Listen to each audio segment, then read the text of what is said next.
morning, everyone. Thanks for joining me today for our webinar on customer service effects on social media. My name is Kristy. I'm a presenter and an advisor for Business Station as part of the Digital Solutions program. Today, I would encourage you to use the chat or the Q&A functionality as you wish. If you want to ask any questions as we go, or stop me at any time for clarification on anything that we talk about, please feel free to do so that we can relate that back to your business.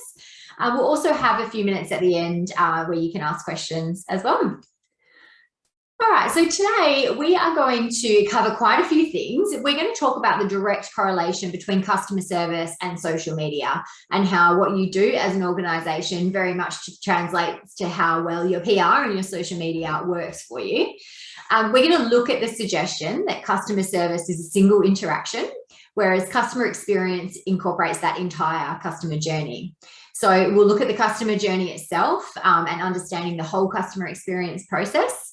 We'll talk about some of the dimensions of customer service. We'll look at first impressions, handling complaints effectively, and upselling your products or services as some strategies to really improve the customer experience. We're then going to talk about social media and that critical link between each customer interaction and social media. So throughout the webinar, you will discover how important customer interactions are and that customer service side of your business is for your online presence.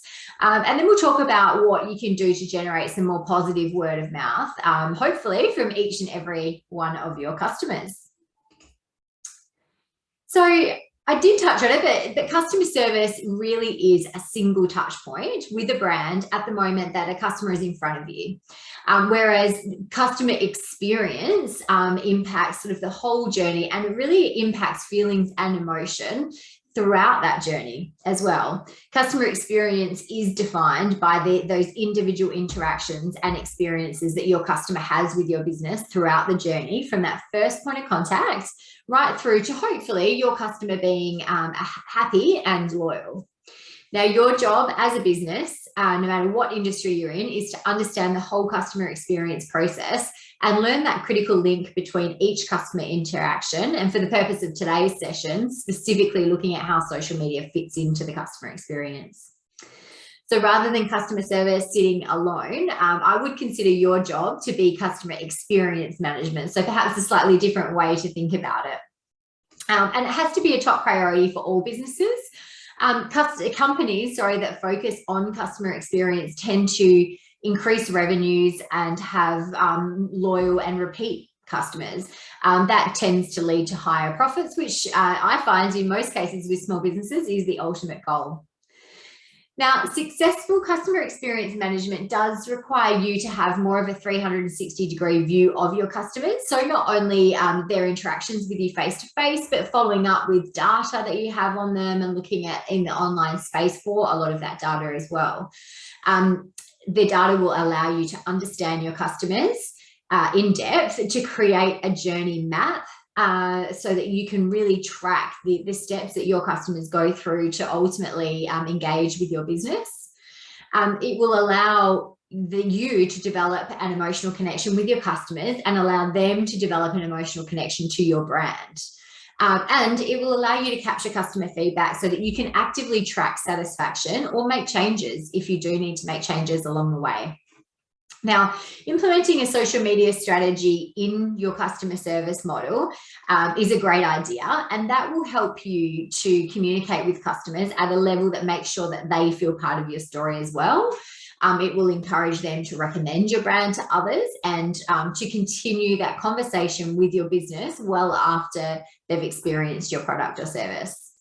Now, a really interesting stat is that 1 in 3 customers will leave a brand and, in other words, not be loyal anymore after just one bad experience. So do keep that in mind, particularly if you're in a business or an industry that has a bit of competition or a lot of competition, as most do. That people are really quick to jump ship. And customers that rate companies with that high customer experience score spend a lot more money and do end up being more loyal advocates. Okay, so now we're going to look at the actual customer journey. Now, this will really vary business to business, depending on the nature of your business, the industry that you're in, and even sometimes your location. But this will give you an idea of how a typical journey may look. If you're looking at mapping out a customer journey for your business, you need to think about and visualize each and every touch point that you have with your future and with your current clients. So really think about each step of interaction, and that will start with the very first step, or that initial step, when a customer discovers your product or service.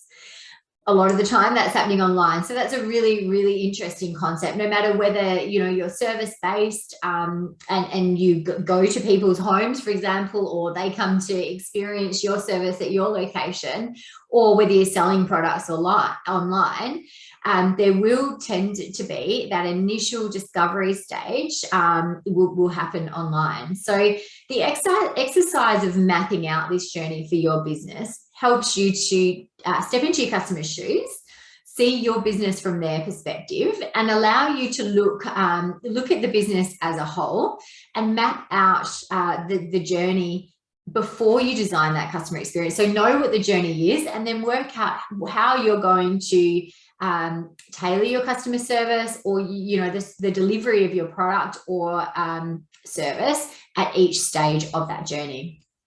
So on this particular diagram that you see on the screen, you can see online interactions at the top and the more traditional or offline interactions at the bottom. Now, you do see social media at the end in that advocacy phase. So think about online ads, word of mouth via social media. There's a lot of times where social media actually pops up a lot more than just at the end there. So we'll talk about that as we go as well. But just to talk about the actual journey, it typically starts with awareness and consideration. Now, they're the first stages of the customer journey, and being the first stages, they're absolutely critical. And at this stage, you've got to get it right to add people into your sales funnel so that they go on to that next step. Now, at this point, customers are reading reviews and testimonials. They're comparing their experience with you to their experience, the same that they're having with other companies at the same time. So let's say you're sort of Googling a particular service provider, your company pops up, as does your competitor. The customer has nothing else to base their decision on other than what they're seeing right there and then. So they really are comparing that experience with other companies. Now here, they may have some questions. They may need a little bit further information. So it's really important that you can respond quickly to leave a really positive and lasting first impression. And that sort of response, they may message you on social media, they may reach out to you by way of a phone call, send you a message via your contact form on your website, but they don't want to wait for the answer. Think about that customer that has found your product, perhaps through an ad, and it looks like that product's going to meet their needs and solve a problem that they have, product or service, I should say, but they just have one question about a particular element of what they're going to be purchasing. If they can get that answer from your competitor, but they're waiting on a response from you, chances are, if they want to lock it in, they're going to go with your competitor. So that response time is absolutely really crucial in those first couple of stages. Now, the next stage of the customer journey is conversion or purchase. Now, this part of the journey is also crucial because it deepens the customer's relationship with your business. That's sort of where potential leads or customers, people decide that they're going to be your customers. They decide that your products or service are the best fit for their needs. So they buy something. Now, the quicker you can get people to that point with a fewer barriers, the better. Now, if you're in the service industry, you might find that at this point, what they need is to book something in, to organize an appointment. So if you can give them that online buyability, bookability, that kind of ability to transact online and feel like they are now committed to your business, it's going to be a lot better for you. And I see this a lot in the service industry where people say, no, but you just give me a call to book something in, but then you're limiting people to the times that you're going to answer your phone. You're asking them to take another step, which is to make a phone call. Now, they could have a lot of things going on in the background that limits their ability to do that. So if you don't already have some kind of calendar or software or something running on your website that allows people to take that step and commit to your business, I would absolutely consider that. The next stage is retention. Now, it is really not enough to spend most of your marketing energy in acquiring new customers and then just leaving them to fend for themselves once they've used or taken your product or service, or once they've bought something. You do have to engage with them to keep them coming back. So if your customers stop hearing from you, if you stop helping them get value from your product or service throughout this entire life cycle, you risk making that life cycle much shorter. So high retention will help you to drive further customer acquisition, so new customers, more organically, because of things like online reviews, referral programs. You might have incentives in place to recommend your product or service, or incentives in place to get customers to share about you. But for them to do that, you have to be engaging with them. You have to keep reminding them of the value that you offer to them and the increased benefits that they can get by sharing their experience with other people. Now, lastly, on this particular customer journey, you've got advocacy. Now, that comes with satisfied customers. And another interesting stat is that 83% of satisfied customers do say that they're willing to share their experience or refer to their network of friends or family if they're satisfied. So you want each and every customer to be an advocate and to be sharing their positive experience. Now, this is where social media comes into it, and that's what we're going to get into and sort of start talking about in a little bit more detail soon. Now, customer expectations are on the rise, and they will continue to grow by way of expectations, and that forces companies to continually, reinvent themselves or look at what the products and services are that they're offering in order to compete. There's a lot of availability of a lot of different brands, businesses, products, services, or different offers. Now, the presence of social media really gives greater control over to the customer in terms of decision making, because they can have a look at things like reviews, what's being said online. They can actually reach out to other customers for their opinions and perspectives. So in terms of decision making, there's a lot of data and there's a lot of information that a customer is able to get before they get to that purchase stage with your business. And as I said, a lot of that sits in the social media space. Now, a key way to really improve the customer journey is, first of all, to truly understand your customers. You have to remember that not all customers are the same. And because they're not all the same, they're not going to need or expect the same things when they're purchasing your products or services or utilizing your products or services. Everyone's going to have different needs and expectations, and that's because they fall into different categories. Now, these categories can see them differ through their age. It could be their social background, their economic background, their cultural background. They may be grouped and differ because of special interests, because of their physical or mental abilities. There's a number of different ways that you can sort of identify different customers' needs. Now, to successfully meet needs and expectations, you really have to understand who your customers are. So think about your business. Do you have a really clear picture of exactly who your audience is? Now, that's going beyond basic demographic information like their age, their gender, their location. You want to establish this clear picture, like I said, and really be able to visualize or describe your target market. To make sure you're reaching the right buyers, you have to have this clear picture of who they are. And you have to recognize that your ideal customers might not be who you think. So you may have a customer, you might have been in operation for a long time. You may have customers that come through, purchase your products or services, but they're not your ideal customers. So you'll still get that business and you're still happy to take that business, but there might be a certain segment that actually are even better for your business. So that's what we think of as your ideal customer.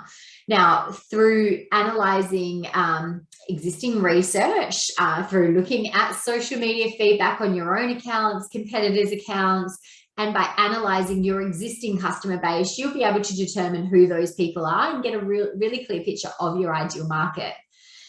In terms of your existing database of customers, you can have a look at things like traits that correlate to repeat purchases. So what sort of people are more likely to come back more often and purchase your products or services again and again?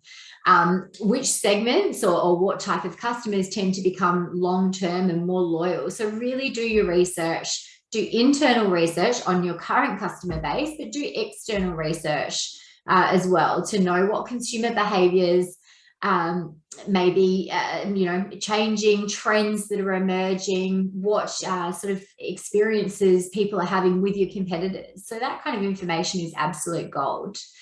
And then you need to look at new ways to meet your customer needs. So you've identified who your most valuable audience is and what it is that they're looking for. It should be then your goal to continuously find new ways to better meet those needs. Now, I think a really important thing to consider is that you should never expect your audience or your customers to change their expectations to fit your product or service. You should always be changing your product or service and continually evolving what it is that you offer to meet changing needs and wants. I would also say, in terms of meeting customer needs and expectations, try and really develop that customer-centric culture within your business. Now, it may just be you in your business, or you may have employees, but make sure that you're keeping customers at the center of every decision that you're making. We'll expand on customer service. So we're going to go through a range of customer service elements that are really important for both satisfying customers, but ultimately how that translates to online feedback. But set clear standards for yourself and your team, whether it's, it is you or your team that are interacting with customers, but make sure that you really do meet customer expectations and exceed them. And that does mean hiring and training an excellent team and continually monitoring their performance as well. Now, you can do that through collecting client feedback regularly. Social media makes that very easy for you. So we'll talk about that, but there may be other mechanisms that you have in your business to actually collect customer feedback. But another great way to really monitor things like customer service is really to have a look at your competitors and have a look at the kind of things they're doing, the kind of feedback they're getting. If it's extremely positive, there might be some things that you can take away from that and implement within your own business. Or you could be picking up on things that they're not doing so well, so you can highlight the fact that you do them very well. Now, customer service really is at the core of that, meeting and exceeding customer expectations. There are 3 dimensions of customer service, and they do all interlink. So first of all, you've got human dimensions. Now, that relates to body language, to attitudes, to how motivated your staff are, or perhaps how motivated they're not, if they're maybe lacking motivation. You've got business elements, and that is your processes, your procedures, your product and service offering, making sure that you're actually offering what people want. Your staff knowledge of specific elements of your business, or of all elements of your business, and how you're actually delivering that product or service as well. And then you've got some hidden dimensions. Now, hidden dimensions are underlying things in a business. So what is going on behind the scenes that could be impacting or have the potential to impact customer service? So it could be business policies, there could be technical issues, there could be pressure on your staff due to limited staff resources, or the quality of working relationships between staff. Sometimes staff have underlying issues around the levels of empowerment that they've got. And sometimes staff bring home problems to work, which can be a major issue. But keep in mind, customers also have hidden elements or hidden dimensions that impact how they're going to receive your product or service as well, and how they interact with your staff. So sometimes there could be, those customers that are just awful to deal with, but you have to think what has happened in their day that's made them difficult to please. And your staff, and it's important for yourself and your staff, if you do have staff, to really understand that there are these 3 dimensions and that they are all equally as important as another. Because research does show that if you align these 3 dimensions, it's going to equate to excellent customer service. So just on the human side of things and on the business side of things, go through and systematically check how things are going in each of those areas. On the hidden dimension side of things, it's really important that your staff understand that there can be hidden dimensions, but they cannot impact customer service. So you want to think about that analogy of a duck swimming on a pond or a lake, you know, how calm they look, and how serene that picture is, but under the water, their legs are going like crazy. So that's the kind of thing you want from a business. It's to not let these hidden dimensions affect what the customer is actually experiencing. And also to be aware that your customers can be experiencing things themselves and not let that affect how you interact with them. Now, good customer service is absolutely critical to success in all businesses, no matter how big or small you are. And good customer service really can elevate you well above your competition. So that mantra of under-promising and over-delivering will really improve your customer retention rate. Now, keep in mind that if customers are frustrated with the service that they receive, they're more likely to rate their service poorly, and they're going to go online to do that. So they're going to go onto social media, onto Google reviews. There could be other industry-specific review sites like Yelp, Zomato, TripAdvisor. There could be specific sites within your industry where people can actually review and leave feedback about your business as well. So make sure that you know what's being said on them. Also keep in mind, you don't have to set up these accounts. Customers can do that for you. So you might have people that are commenting on a particular platform and you're not even aware that those comments are there because you haven't taken control of that platform yet. So really do your research, Google your business name and really have a look at what comes up. Look for these specific review sites to see what comments are being said about you online, and if there's anything you can learn from that, and use that as a mechanism to sort of track your performance and improve. So in terms of how do you improve customer service, to make sure that you've got a good retention rate and ultimately have brand advocates, it's crucial that you are continually looking at your customer service. Now, there are a few areas to customer service that we're going to go over, and we'll start with first impressions. Now, this is where your customer journey starts, and it's so important that you get it right because each and every person will interact with a business for the same reason, and that's to solve a need or a want, but to feel good about doing it. Now, first impressions are generally made within the first 3 to 7 seconds of an initial meeting. Now, that's very much a face-to-face interaction. Think about an online first impression. So most people will start their research with a Google search or obviously another search engine, and they might come across your website. That 3 to 7 seconds of really formulating their first impression cuts down to about 1 to 2 seconds. So you've got up to 2 seconds for people to get onto your website and make a decision about whether or not they're going any further on your site or want to engage with your business. So thinking about that, and we don't talk about web design in this particular webinar, we do have a range of more specific web design topics that you can sort of seek further information on, but think about that and think about what your homepage of your website looks like. Is it doing your business justice? Is a 2-second snapshot of that homepage of your website enough for someone to get that sense that they want to engage with your business, they want to spend money with your business? Otherwise, face-to-face, it's a bit longer. You've got a little bit more time, so 3 to 7 seconds to formulate that first impression. But in terms of, in a physical sense, the things that form a first impression are your environment and the venue presentation. Now, environment first impressions can include smell, temperature, it can be music, atmosphere, a number of different environmental factors. What's really important here is that you are consistent with the brand that you're trying to create. So think about, the big retail stores do it really well in terms of they clearly understand their target market and they aim their environment around who that target market is. Now, you see this in clothing a lot, where you've got, if it's a store that's aimed at a younger market, you'll have loud music. It'll be quite a cluttered environment in terms of lots of stuff going on, lots of sales signs, very busy, which is perfectly fine to that target market. You even have a look at the employee's personal image and what they're wearing. Things like local language. How do they speak? Are you allowed to use slang? Is it appropriate to use slang, acronyms, that kind of thing? You have to know your audience to know and to determine how you or your staff should speak.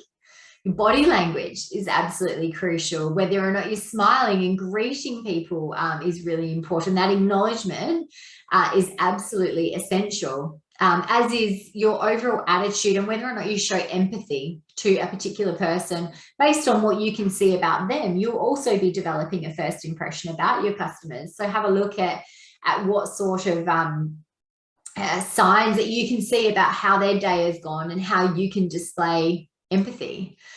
Now, in terms of acknowledgement, Disney have a really interesting concept, and it's a 15 and 10 rule is what it's called.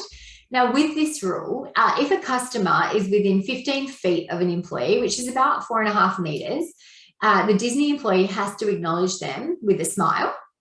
Now, if that customer then comes within 10 feet of them, so 3.5 meters, they have to smile and verbally acknowledge the customer.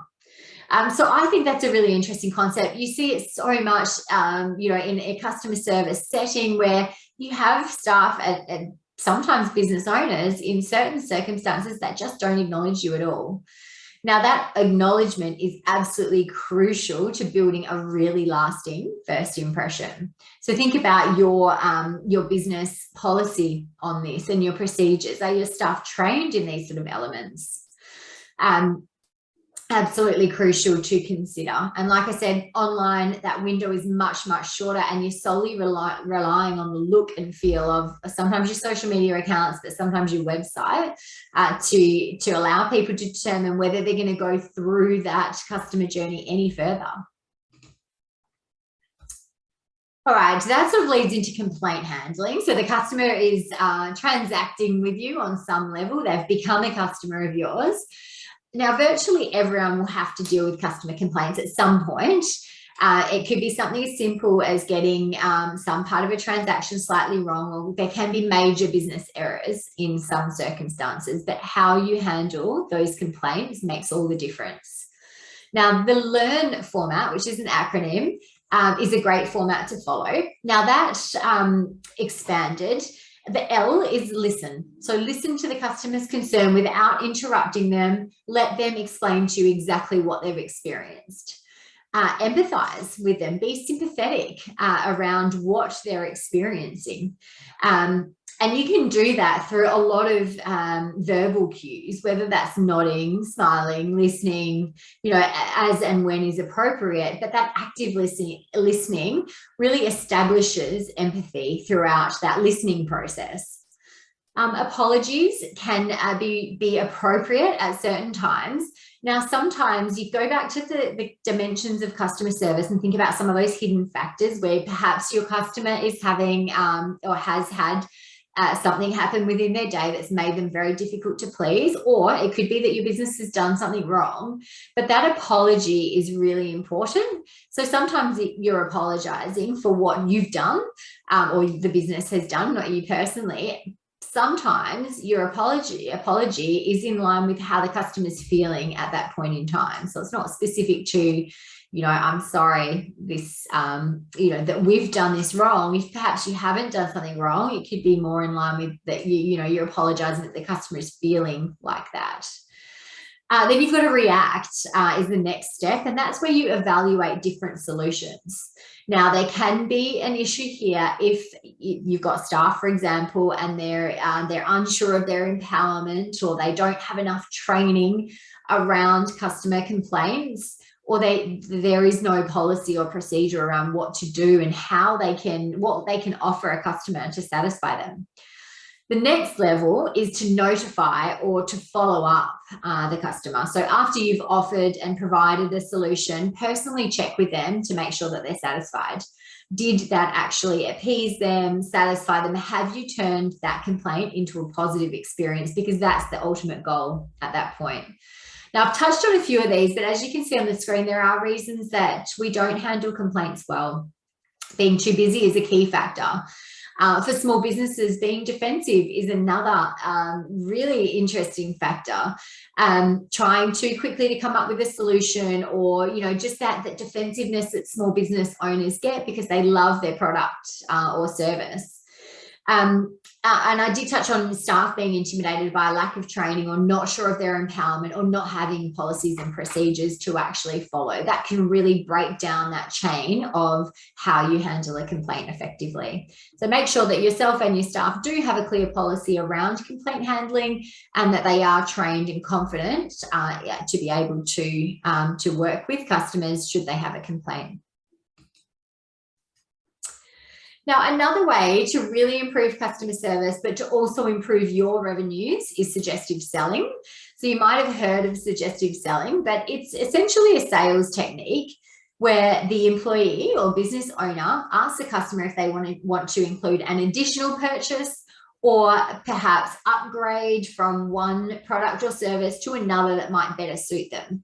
So from a business sense, suggestive selling is used to increase the purchase amount of the client, so that then obviously increases the revenues of the business. But from a client perspective, it can be great, because it can mean that that person that's providing the customer service understands you enough to know that something might better suit you. So that's why it translates to fantastic customer service. So how do you do it? Well, essentially, you incorporate a feature and a benefit. So a feature is something about the product or service. A benefit is what it means for the customer. So you have to think about what you can offer that links the two. So what's in it for the customer? Now, I think that your greeting is really key in finding out what the customer really wants. So in terms of what you can see, what the customer says to you, "Hi, how are you today?" They might say, "Oh, I'm great, but I'm really busy." So that might tell you that they need a shorter service. Or there could be, a lot of indicators around just the greeting. So once you know a little bit about someone, you can start to think about what feature you can link to them based on what you know about them. Now, in terms of how you can draw more information out of them, open-ended questions are great. Now, open-ended questions are really designed to encourage those full, meaningful answers. And you can use your own subject knowledge or feelings to kind of engage with that customer. You don't want that dreaded no word or any closed-ended questions that are going to result in one-word answers. So things like, what's the occasion? Tell me what you have in mind. What's the reason for calling us today? Even how can I help you is a really, really good one, just to draw out of people why they're there with you today. So really consider that. Suggestive selling really does improve that customer service and the customer experience. Now, that in turn leads to a positive experience, which obviously translates into onto social media and into positive word of mouth. It also equates to higher retention of that particular customer, potentially turns them into an advocate where they can be really pitching that message to their friends, family, their online networks, which will result in more customers through your door. So it's more than just about getting more out of one particular customer. It's about the big picture. All right, so now we're going to look at social media. We've talked about customer service, the customer journey. How does it relate to and fit into that social media space? So social media is a range of different things. It is basically any website or application that is going to enable the user of that application, so maybe your customers, to create and share content and to participate in social networking, essentially. So the most common forms of social media that we see in business are your Facebook, Instagram, Twitter. Obviously, there's a big emergence of TikTok, there's Snapchat, there's tons of different platforms, and you really have to, going back to what we said about your customer, knowing your customer, you have to know who they are, and then that will kind of really unlock what sort of social media platforms they're on as well. Now, social media is a lot more than, a channel for acquiring new clients from a business perspective. It's really important for that ongoing engagement. It is also important for SEO, or search engine optimization, which is how well your website ranks in key search terms. So social media does send signals. So we'll talk about that shortly too. Before we do go into the SEO side of things, just a little bit of background on why it's so important. And another interesting stat for you is that 88% of people are influenced by reviews and online comments. So social pressure can really tarnish your reputation or your brand as quickly as you grow it, because fingertips are always on the move. People have that social media instantly available to them. Now, this could be that they're waiting in a line, they could be disgruntled about a particular service that they're getting. It could be, that they haven't even interacted with your business or purchased something from you. Sometimes it's at that stage of, where they're starting to investigate, and that initial stage of the customer journey, the research sort of stage, that they will use their experience at that point, and they'll share about that. Can be extremely frustrating as a business because you've never really had the opportunity to engage with the person. But obviously it can be, it's a key area for people to really investigate other people's experiences.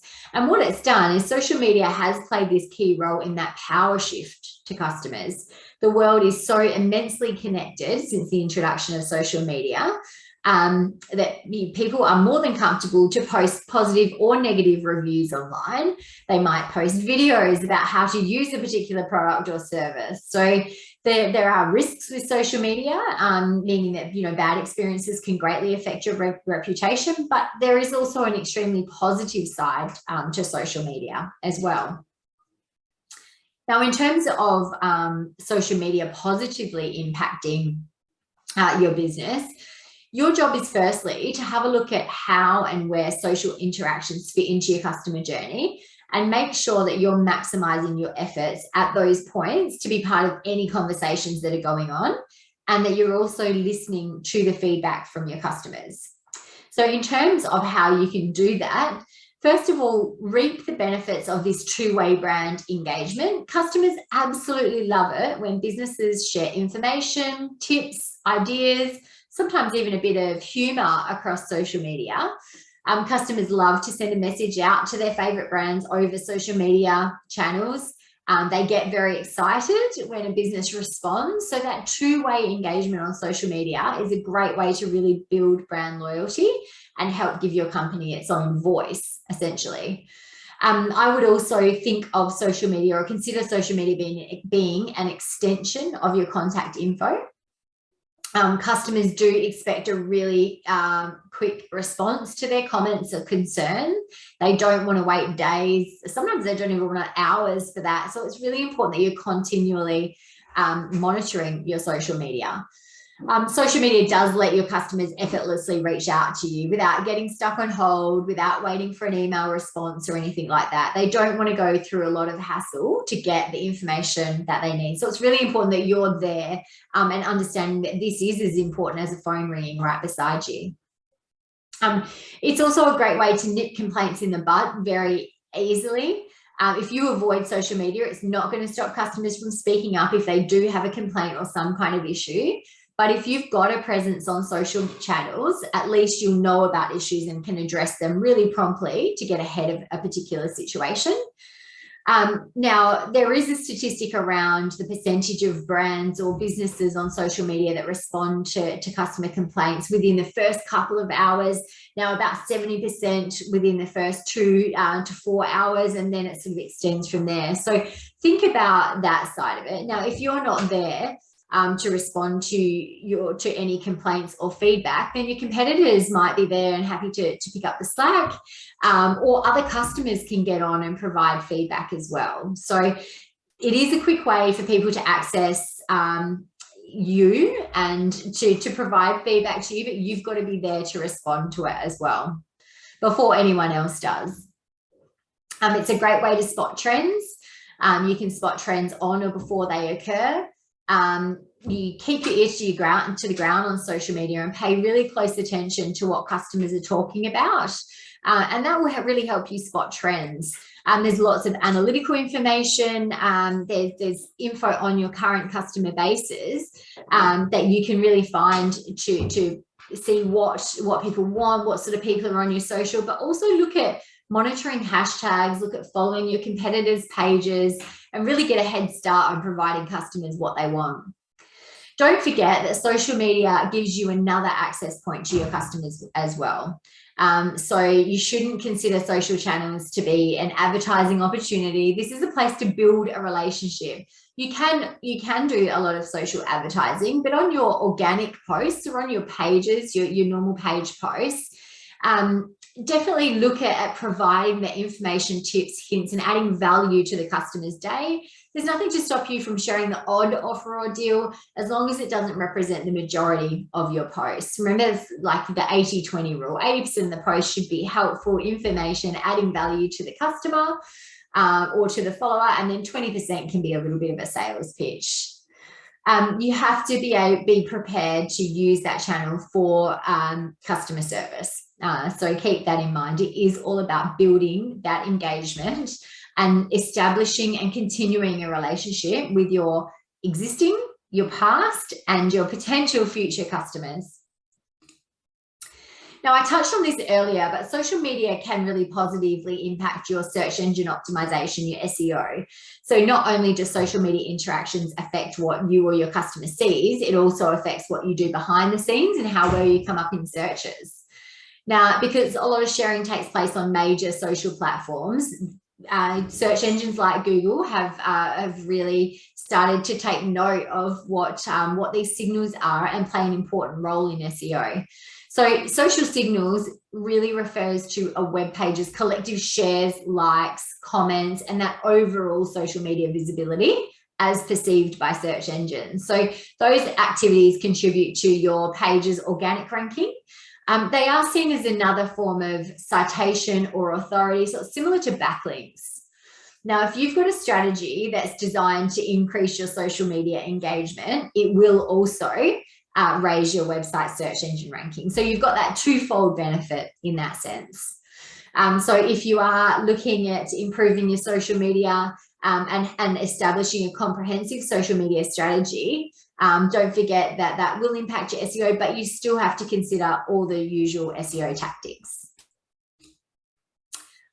Now, in terms of increasing social signals, first and foremost, strong content is key. So valuable, entertaining, or informative content is always going to get a lot more positive interaction than anything spammy or advertising based. But there are some strategies for turning up the volume on your social signals. First of all, post regularly to keep your brand at the top of social media news feeds. However, and I think this is a very big however, go for quality, not quantity, because engagement is what you're after. So a lot of small businesses that I work with will say, how often should I post on social media? I want to post, I've got to post every single day. If you don't have anything good to say, don't say anything at all.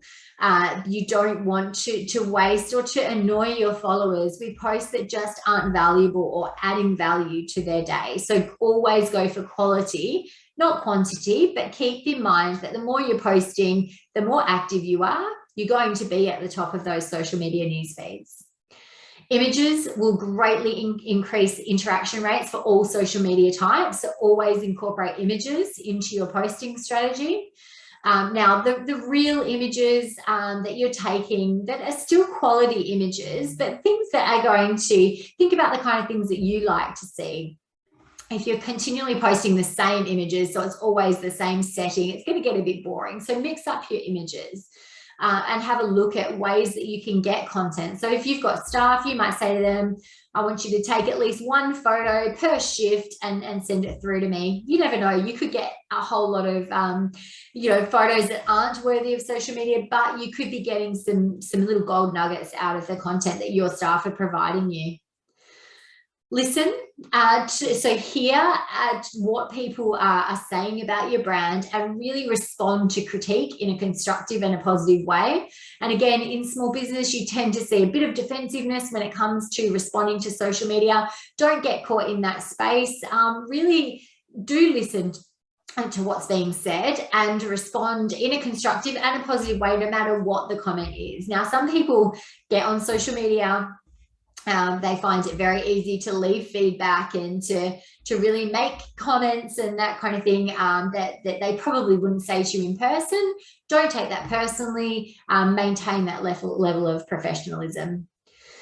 Monitor all of your social media channels. Now, there are social media apps that track things like shares, likes, keywords associated with your brand and that kind of thing. So you can make use of those. But also just have a look at monitoring hashtags and really having a look at your own social media channels and track what's being said. I would also consider all social media platforms, and that doesn't mean you have to be on all social media platforms, but consider the social media bases that you might need to cover. Now, once you know who your core target market is, you know the behaviors of your customers, you'll know exactly what the top social media sites are that they're on. So you don't have to be on all sites. Really focus your efforts to where your customers are and produce content for the top sites that are relevant to that target audience. Okay, so going back to the customer journey, actually, sorry, I think my slides just skipped there. Before we go on to the customer journey, we'll have a look at, I guess, the supporting social media within your business. So in order to be active on channels and encourage engagement, you really need to support social media. Now, the ways that you can support social media are firstly to listen. Listen online and offline. So use free tools for social monitoring that track your mentions, that track your keywords around your business, track your competitors and other events.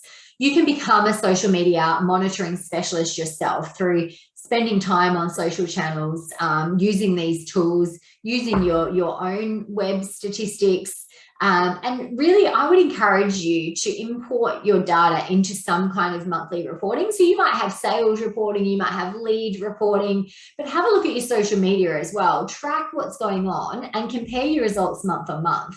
Now, your reporting around social media might just include the number of, likes, comments, shares, the engagement that you're getting on social, but you can really start to pick out what's working and what's not if you're actively tracking it. Talk to people, talk to your customers, your future and your past customers. Talk to them with pictures, engage with them on social media. Also consider engaging with influencers as well. But talk by way of, you might have a blog, you might participate in, video posts or other communities and social networks, but be active in that space. Don't just listen, talk back as well to get that true engagement. I would also encourage you to support people, support your customers, and that means directing them to channels where they can talk to you, and that gives you content that you can listen to and you can talk back. So provide links to your social media channels. That could be on the bottom of your invoices, it could be on the email footers, it could be on your website or anywhere else that you can actually actively promote links to your social media.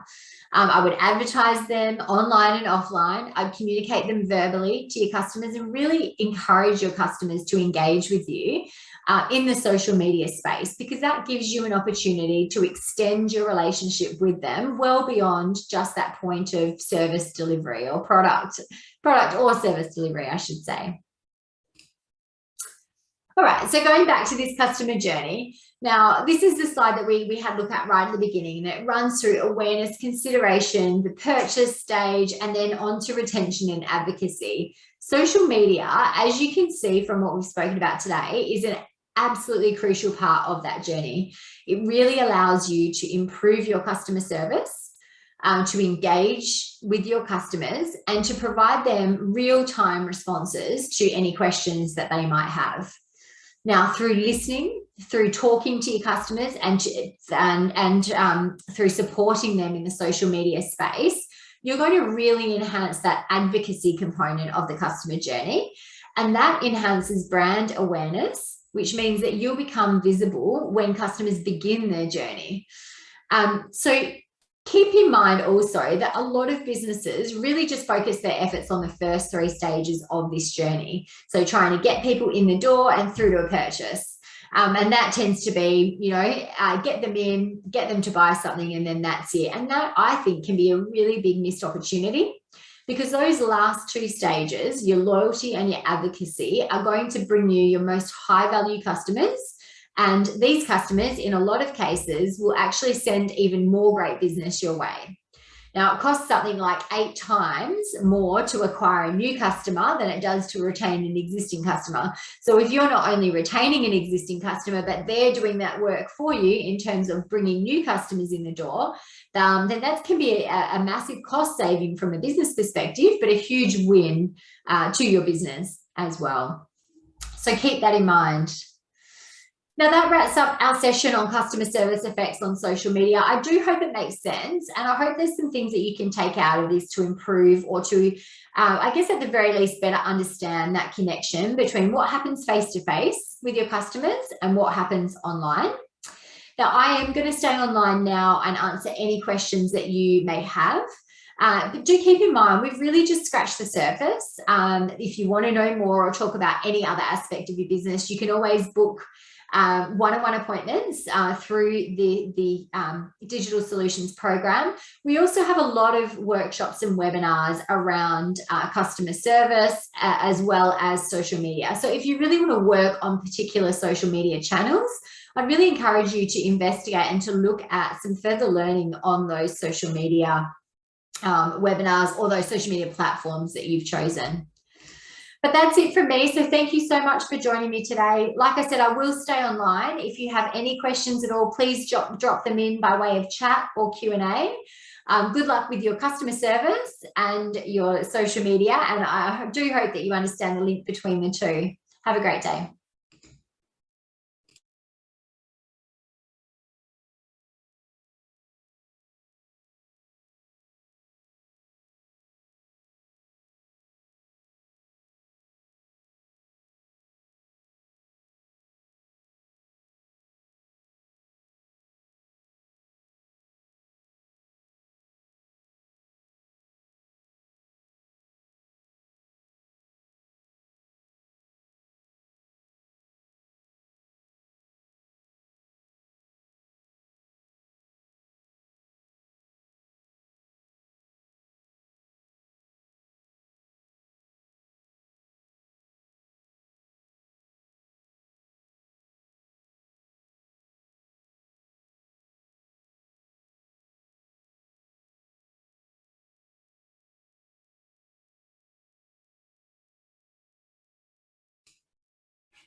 All right, guys, it doesn't look like there's any questions coming through, so I will end the webinar now. Thank you again, and enjoy your day.